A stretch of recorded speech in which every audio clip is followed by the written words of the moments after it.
योगेश जी, आपका और आपकी टीम का बहुत बहुत धन्यवाद। और ये पूरे गुड़गांवा क्षेत्र के लिए और मेरे गांव सराया लवर्दी के लिए, सभी के लिए हार्दिक शुभकामनाएं हैं। जो एक गुड़गांवा की बेटी और गांव सराया लवर्दी की बेटी ने 170वां रैंक लेकर क्षेत्र का मान सम्मान बढ़ाया, और इसमें मैं सभी क्षेत्रवासियों को और ग्रामवासियों को हार्दिक बधाई देता हूँ। आपका किस तरह से सपोर्ट रहा था बच्ची को यहाँ तक पहुँचाने? मैं एक सामान्य माता पिता की तरह ही मेरा इसमें सपोर्ट रहा है, और इसमें जो मेहनत है वो बच्चे की है। जिस तरह और सब माँ बाप मेहनत करते हैं उसी तरह से ही मैंने किया। जब पढ़ाई चल रही थी बच्ची 12th 10th, तो क्या उम्मीद थी कि बेटी आईएएस के लिए तैयारी करेगी और ऐसे सिलेक्ट होगी? देखो, मैं इसमें इतने ही शब्द कहूंगा कि हर एक माँ बाप जब अपने बच्चे का लालन पालन और शिक्षा करता है तो वो हर एक उसमें वो बच्चा देखता है कि भाई वो कामयाब होगा। ये हमारा सौभाग्य है कि इस क्षेत्र की बेटी ने, इस गांव की बेटी ने ये मान सम्मान प्राप्त किया, 170 रैंक लिया। और मेरा बच्चा होने के नाते मैं ये मानता हूँ कि मेरी बच्ची शुरुआत से ही 10वीं क्लास से लेके अब तक जो इसने प्रथम स्थान ही प्राप्त किया है। 10वीं में भी इनका मान सम्मान पत्र स्मृति ईरानी से, और 12वीं में इनका मेडिकल में टॉपर हैं ये, और डीयू में भी इन्होंने लाइफ साइंस से किया, उस समय भी टॉपर है।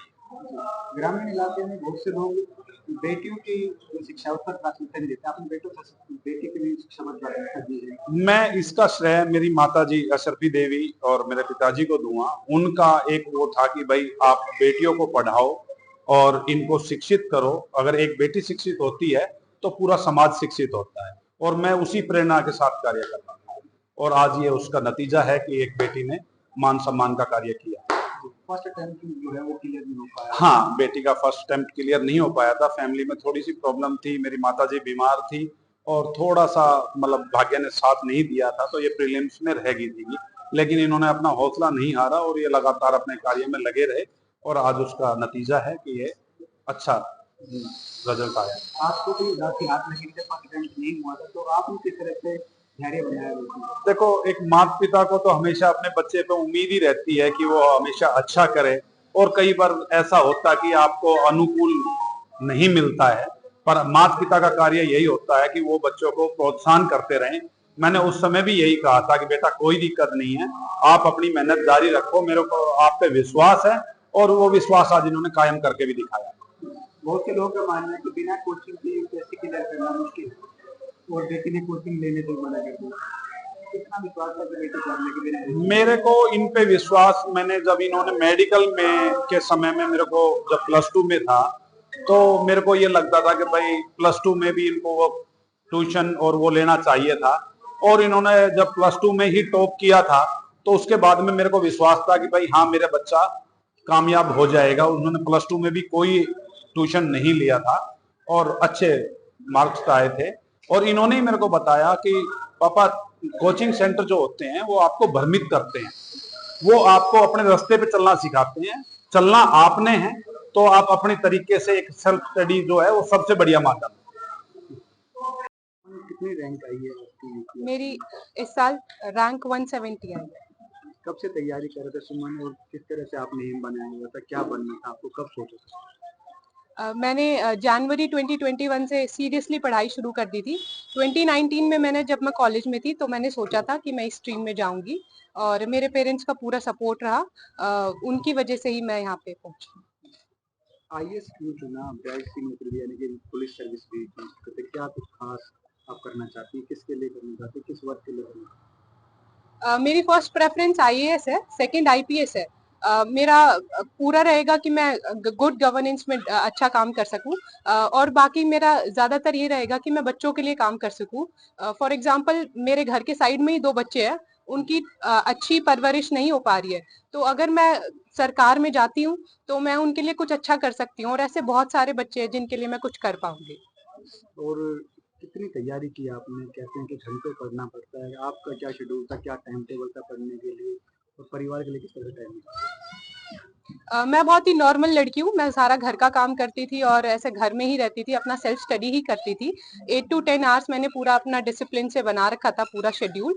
और मेंस के टाइम पे थोड़ा सा टाइम इंक्रीज हो जाता है, और बाकी बहुत ही नॉर्मल प्रोसेस होती है, सब कर लेता है। कहते हैं कि जब तक कोचिंग नहीं मिलती तब तक एक यूपीएससी का मेंस क्लियर करना बड़ा मुश्किल होता है। तो आपने किस तरह से क्लियर किया? क्या कोचिंग का दिमाग में आया या फिर घर वालों से शेयर किया? घर वालों ने कहा कि कोचिंग करेंगे तो बेटर तरीके से रिजल्ट मिल सकता है? मेरे पापा कह रहे थे शुरुआत में कि मुझे कोचिंग करनी चाहिए, और पर मेरा खुद का इंटरेस्ट नहीं था। मुझे कोचिंग का फोबिया है कि मैं बच्चों को देख के डर जाती, तो इसलिए मैंने खुद से ही प्रिपेयर किया। और बाकी यूट्यूब पे सब कुछ अवेलेबल है, आजकल सब कुछ ऑनलाइन है, तो फिर मैंने खुद से ही किया। ऑनलाइन किस तरह से ऑनलाइन कितनी मदद मिलती है कि आपको पेपर क्लियर करने में या फिर कोई आंसर चाहिए कि खुद से नहीं हो पा रहा, कितनी मदद मिलती है?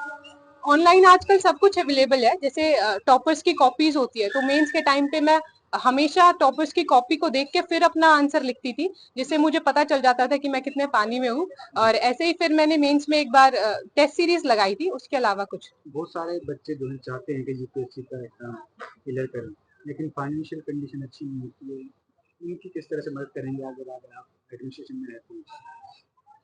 आजकल के टाइम पे जैसे सब कुछ ऑनलाइन हो चुका है, तो अब कोचिंग जो है यूपीएससी की वो इतनी ज्यादा हाई नहीं रही है, बहुत ही अफोर्डेबल हो चुकी है। बाकी मैं मानती हूँ कि ये जो पूरी प्रोसेस होती है इसमें सेल्फ स्टडी ही होती है जो सबसे ज्यादा इंपॉर्टेंट होती है। बच्चों को अगर अच्छी गाइडेंस मिले तो वो सब कुछ अचीव कर सकते हैं, और मैं अब कोशिश करूंगी कि जिनकी भी कोई प्रॉब्लम्स है मैं उनको अच्छे से गाइड कर सकूं। अक्सर रूरल एरिया में रहने वाले जो लोग हैं वो लड़कियों की पढ़ाई को ज़्यादा प्रेफरेंस नहीं है। आपको परिवार से कितनी मदद मिली इसमें? मेरे पेरेंट्स और मेरी फैमिली बहुत सपोर्टिव रही है। उन्होंने हमेशा मेरा साथ दिया है। मैं एकेडमिक्स में अच्छी ही रही हूँ हमेशा, और अभी भी मेरे पेरेंट्स का पूरा पूरा सपोर्ट था, तो फिर कोई दिक्कत नहीं है। अगर एडमिनिस्ट्रेशन में आती हैं तो किस वर्ग के लिए ज़्यादा ध्यान रहेगा आपको कि उसको उभारने में उसको ज़्यादा मेहनत करने की ज़रूरत है, जिला प्रशासन को या फिर जहाँ भी आपका ट्रांसफर या पोस्टिंग लेने वाली है?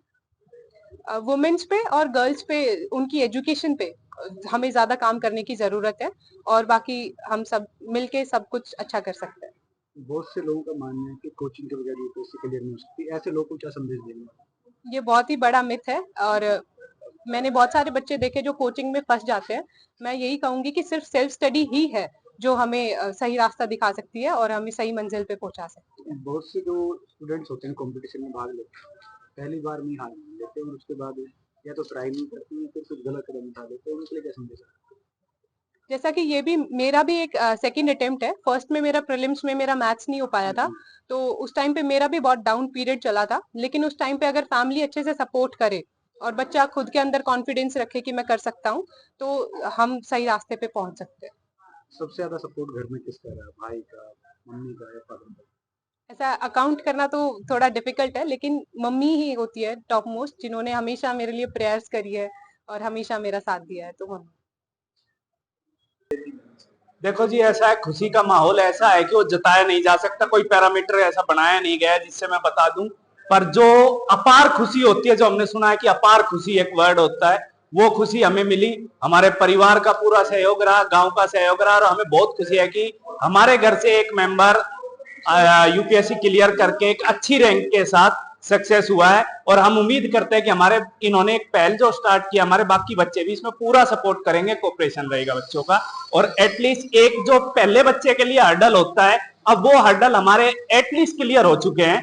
अब उनको गाइड करने का एक प्रॉपर गाइडेंस होगी और उनकी प्रॉपर ट्रेनिंग होगी जो इन बच्चों के सहयोग से, और हमारे बाकी बच्चे भी इसमें करेंगे। और हम एक्सपेक्ट कर रहे हैं कि इन फ्यूचर हमारे यहाँ से और भी आपको मौका दिया जाएगा कि आप आए, और उम्मीद करेंगे कि अब की बार हम डबल डिजिट में कोई रैंक लेके आए, उसके बाद हम सिंगल डिजिट की रैंक